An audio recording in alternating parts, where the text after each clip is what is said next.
नमस्कार, स्वागत है आपका आपके अपने चैनल विद्यादायिनी में। आज इस वीडियो में हम 20 हिंदी के वस्तुनिष्ठ प्रश्न करेंगे। वीडियो के अंत तक आप हमारे साथ बने रहिए। वीडियो के अंत में आप हमें बताएंगे कि आपने कितने क्वेश्चंस का सही आंसर दिया है। सारे क्वेश्चंस का आंसर बताते समय मैं इनको एक्सप्लेन भी करती चलूँगी आपको। शुरू करते हैं। पहला क्वेश्चन है, निम्नलिखित में से कौन सा पश्च स्वर है? हिंदी व्याकरण में उच्चारण के आधार पर स्वरों को 3 भागों में बांटा गया है। पहला है अग्र स्वर, दूसरा है मध्य स्वर और तीसरा है पश्च स्वर। ठीक है, इसमें जो अग्र स्वर है उसमें आपके आएंगे ई और ए आए। ठीक, ये चारों आपके अग्र स्वर में आ जाएंगे। और मध्य स्वर में सिर्फ एक अक्षर आता है जो कि अ है, एक ही स्वर आएगा। पश्च स्वर में आपके आ, इसके अलावा उ, ओ, औ और एक आपका जो आगत है वो ओ, जो कि हम डॉक्टर वगैरह इस तरह के अंग्रेजी शब्दों को लिखने में प्रयोग करते हैं। ठीक है, तो इसमें पूछा है उसने पश्च स्वर, तो पश्च स्वर हमारा है इसमें आ। ठीक है,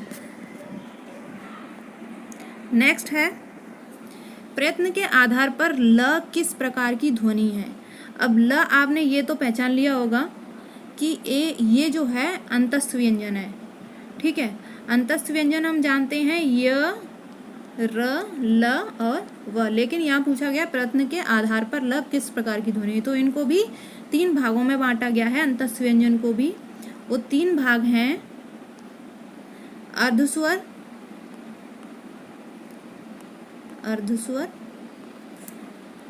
लुंठित,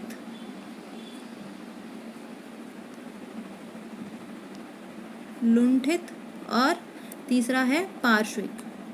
ठीक है, पार्श्विक।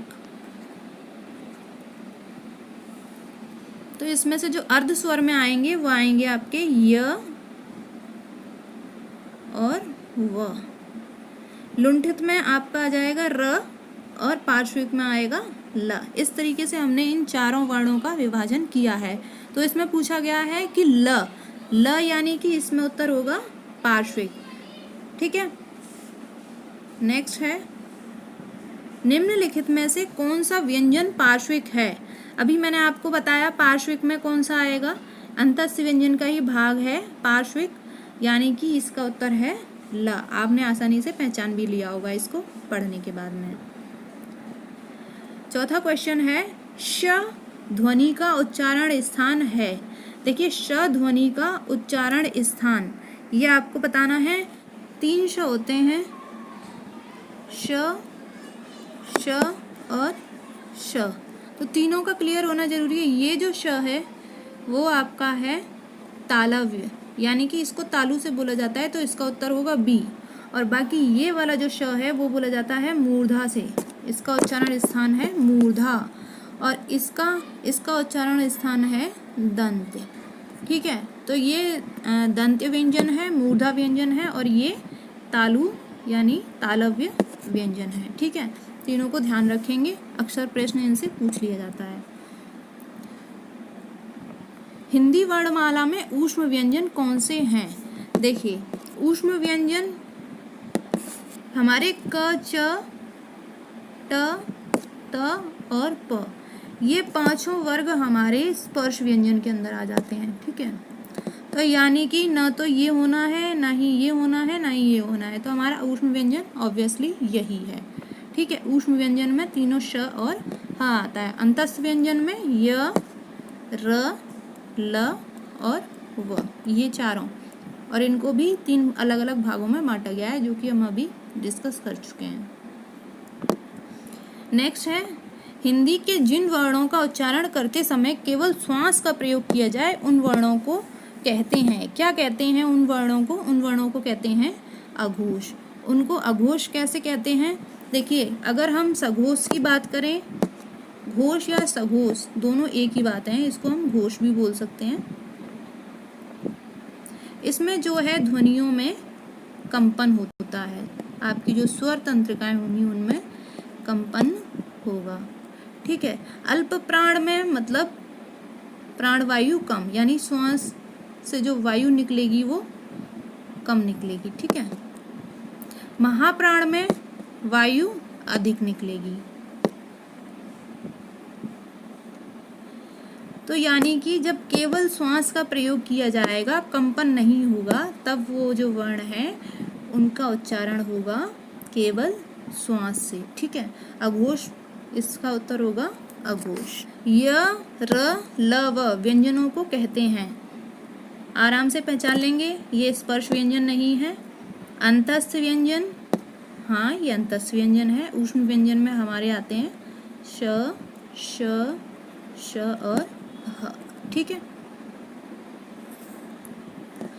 ओष्ठ्य ध्वनि नहीं है, देखिए ओष्ठ्य ध्वनि नहीं है पूछा है इसने, तो जो प वर्ग होता है वो आता है आपका ओष्ठ्य में। अब देखिए इसकी बहुत ही अच्छी सी ट्रिक है। हमारे 5 वर्ग होते हैं, क, च, ट, त और प। तो जो क वर्ग बोला जाता है वो कंठ से बोला जाता है। च वर्ग आता है तालु, ट वर्ग आता है मूर्धा और त वर्ग आता है दंत, प वर्ग आता है ओष्ठ। ठीक है। तो इसमें जब मैंने डिटेल में इस चैप्टर को पढ़ाया वर्ण विचार को, उसमें भी इसके बारे में बताया है। तो काला कौआ, चौंस तेरी, टमाटर, टम, टमाटर खाए, तेज दौड़ो, पकड़ो पाओ। ठीक है। पकड़ो पाओ, ओ पकड़ना है, ओ मतलब ओष्ठ। क, काला कौआ, क वर्ग क से, चौंस तेरी च वर्ग, त तालु से, टमाटर यानी ट वर्ग म मूर्धा से, त दौड़ो तेज दौड़ो, त वर्ग द यानी कि दंत्य से, पाओ पकड़ो पाओ, प वर्ग यानी ओष्ठ से। ठीक है। तो इस तरीके से हम इसको, वो पूछ रहा है ओष्ठ्य ध्वनि नहीं है, यानी कि प वर्ग में जितने भी वर्ण आएंगे उनको हम देख लेते हैं। प वर्ग में क्या क्या आता है, प, फ, ब और भ, म। अब इसमें से देखिए प भी आ गया है, भ भी आ गया है, म भी आ गया, यानी कि च। वैसे हम डायरेक्टली भी इसको पहचान सकते थे कि चौंस तेरी, यानी कि च जो बोला जाता है वो तालु से बोला जाता है, ये ओष्ठ्य ध्वनि नहीं है। तो इसका उत्तर हमारा ए हुआ च। हिंदी की तालव्य ध्वनियां हैं। अब हिंदी की तालव्य ध्वनियां ये भी पहचानना आपके लिए। तालव्य ध्वनि यानी चौंच तेरी, यानी त मतलब तालु, तालव्य। ठीक है। तो ये हो गया आपका च उत्तर। कौन सी ध्वनि अल्प प्राण है? अब देखिए इसके लिए भी बहुत अच्छी सी ट्रिक है। प्रत्येक वर्ग में 5-5 वर्ण होते हैं, 1, 2, 3, 4, 5। अगर हम पहले क वर्ग की बात करें तो क, ख, ग, घ और य। ठीक है। तो इसमें odd even, odd even, odd, इसका फॉर्मूला रखना है आपको। अल्प प्राण में आपके ऑड आएंगे और महाप्राण में आपके इवन नंबर आएंगे। अल्प प्राण में ऑड आएंगे यानी 1, 3 और 5। महाप्राण में इवन आएंगे यानी 2 और 4। ठीक है। तो इसमें पूछा है कि अल्प प्राण ध्वनि कौन सी है, तो अब इसमें आप फटाफट से देख लीजिए कि जो है ऑड नंबर पे कौन सा। अब पहले तो आप कचट तप में ही देख लीजिए, 1 नंबर पे आते हैं 4 अवर, क, च, ट, त, प। अब देखिए इसी में मिल गया आपको त, यानी कि इसका उत्तर सीधा सीधा त है। हिंदी की स्पर्श, घोष, महाप्राण, ओष्ठ ध्वनि व्यंजन है। देखिए इस तरह के लंबे प्रश्न भी पूछ लिए जाते हैं कभी कभी, जिसमें किसी एक वर्ण की विशेषताएं दी होती हैं और वो आपको पहचानना होता है। तो देखिए स्पर्श व्यंजन की यदि हम बात करें तो पूरी व्यंजन माला इसमें आ जाती है, अंतस्थ और ऊष्म को छोड़ के। तो इससे हम इसको नहीं आसानी से पकड़ पाएंगे। मैं आपको एक सही अप्रोच भी समझाती जा रही हूँ साथ में कि आपको क्वेश्चंस के लिए विद इन फ्यू सेकंड्स कैसे आप अप्रोच लगा के आंसर कर सकते हैं।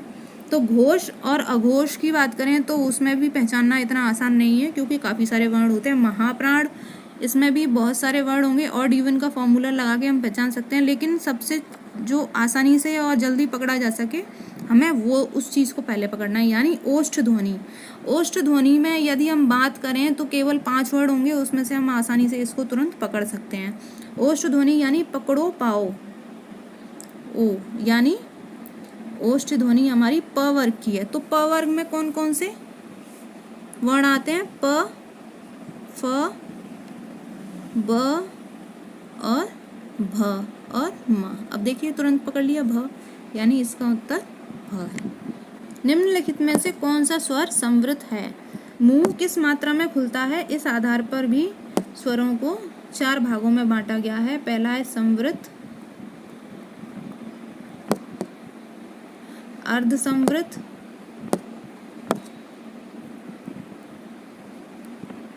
विवृत, अर्धविवृत। ठीक है। संवृत में आपके आएंगे ई और उ। इनमें मुंह कुछ कम खुलता है। ई जब हम बोलते हैं तो मुंह हमारा अधिक नहीं खुलता है, बल्कि स्वर में खिंचाव होता है। अर्ध संवृत, इनमें मुंह थोड़ा सा इसकी तुलना में अधिक खुलेगा संवृत की तुलना में। इसमें आएगा ई और उ, छोटी ई और छोटा उ। विवृत में इसमें सबसे ज़्यादा मुंह खुलता है इन स्वरों को बोलने में। आ पूरा मुंह खुल जाता है, ए और आओ सबसे अधिक मुंह खुलता है विवृत स्वरों को बोलने में। अर्धविवृत वृत स्वर होते हैं, उनमें विवृत की तुलना में कुछ कम मुंह खुलता है। इसमें आएंगे आपके ए, छोटी ए आ जाएगी, ओ और ओ, ये वाला जो अंग्रेजी के शब्दों को लिखने में प्रयोग किया जाता है, आगत स्वर। ठीक है। तो इसमें पूछा गया है संवृत, यानी कि संवृत में ई और उ आता है, तो ये इसका आंसर होगा हमारा ए।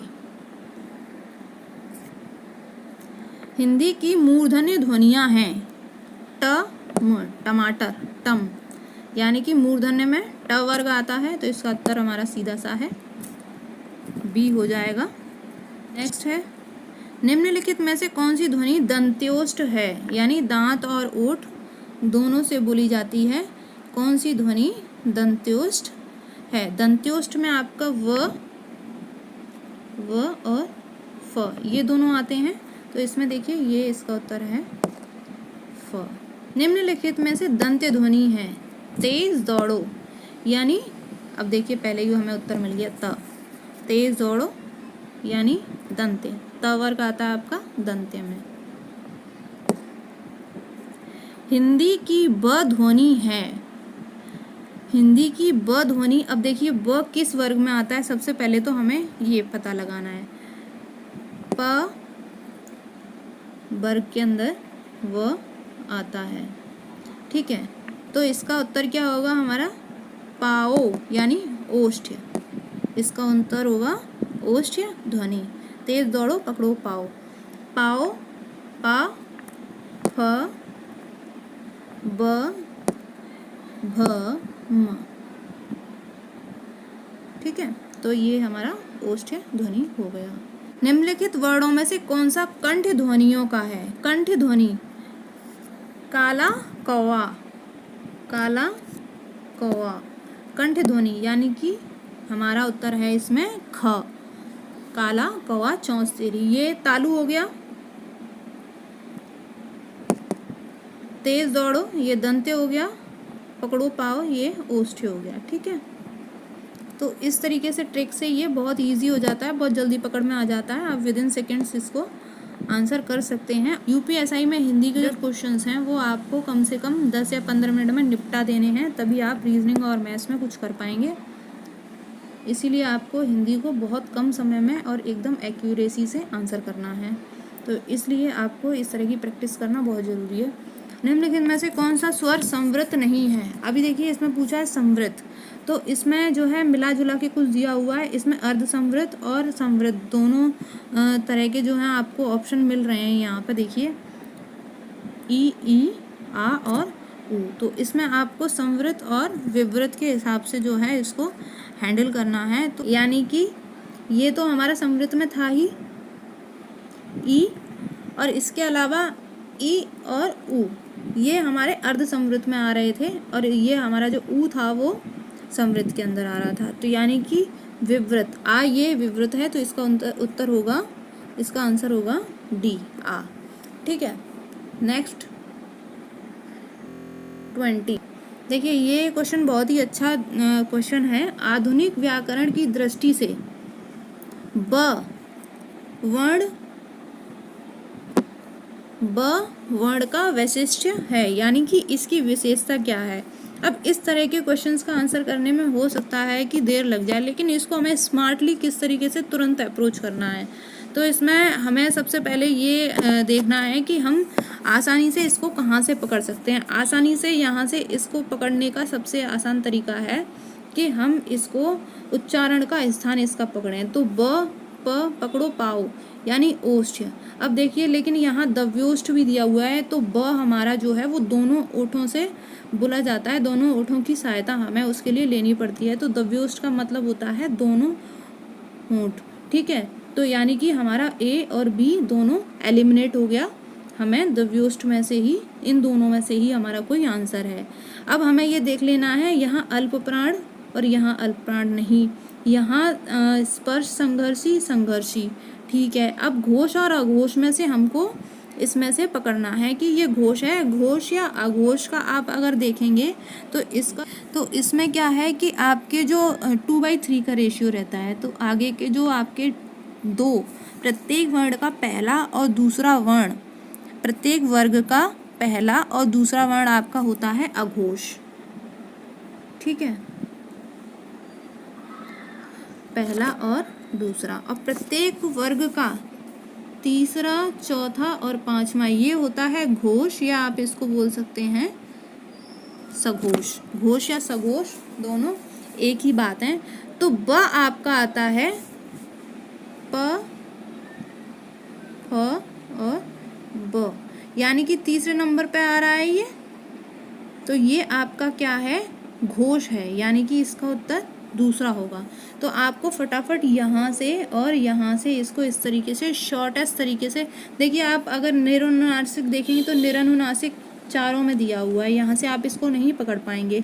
अगर आप स्पर्श से इसको पकड़ना चाहें तो चारों जगह स्पर्श दिया है, तो इसलिए आपको जहाँ से आपको सिमिलर नहीं दिखता है, कुछ अंतर दिखता है, और जहाँ से आपको लगता है कि वर्ण इस जगह पे कम रहते हैं, वहीं से आपको तुरंत इस तरह के क्वेश्चंस का आंसर पकड़ना है, और बहुत ही कम समय में उसको आप आंसर इस तरीके से दे सकते हैं। ठीक है, तो ये था आज का वीडियो। यदि आपको वीडियो पसंद आया हो तो वीडियो को लाइक करें, चैनल को नए हैं तो सब्सक्राइब कर दीजिए, और कमेंट करके आप मुझे बताएं आपने कितने क्वेश्चंस का सही आंसर दिया।